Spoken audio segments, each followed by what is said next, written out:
Mee TV Telugu news కి స్వాగతం. మెదక్ జిల్లా మాసాయిపేట మండల కేంద్రంలో సిఐటియు ఆధ్వర్యంలో పంచాయతీ కార్మికులు నిరసన కార్యక్రమం చేపట్టారు. తమకు ప్రభుత్వం కనీస వేతనం అమలు చేయాలని, దీర్ఘకాలికంగా పేరుకుపోయినటువంటి సమస్యల్ని వెంటనే పరిష్కరించాలని పంచాయతీ కార్మికులు నిరసన తెలిపారు. బుధవారం కోరికల దినం సందర్భంగా నిరసన కార్యక్రమాన్ని చేపట్టినట్లు పంచాయతీ కార్మికులు తెలిపారు. ఎంతో కాలంగా తక్కువ వేతనం కోసం విధులు చేస్తున్నామని, అది కూడా సకాలంలో అందడం లేదని ఆవేదన వ్యక్తం చేశారు. తమకు పెండింగ్ వేతనాలు చెల్లించడంతో పాటు ధరలకు అనుగుణంగా వేతనాన్ని పెంచాలని డిమాండ్ చేశారు.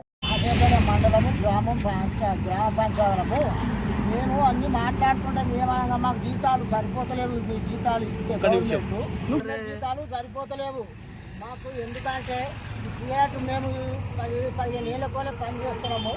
మాకు ఒక 26,000 మాకు పైసలు మన వేతనాలు పెంచాలని మేము ఈ గ్రామ పంచాయతీలము మాట్లాడుతున్నాము. మాసేపేట మండలం కూడా మాసేపేట కూడా మాకు ఏమీ లాభం చేయలేదు. మాకు ఏమీ కూడా చేయలేదు. మాకు మళ్ళా మున్సిపాలిటీ కూడా వాళ్ళకి చెప్పుకునే జీతాలు మాకు తక్కువ ఉన్నాయి. మేము కూడా కరెక్ట్ చేస్తలేమో వాళ్ళ లెక్క. ఎవరైనా ఇని మాకు కలెక్టర్ తానికి పోయినాము, ఏది మాకు ఫలితం లేదు.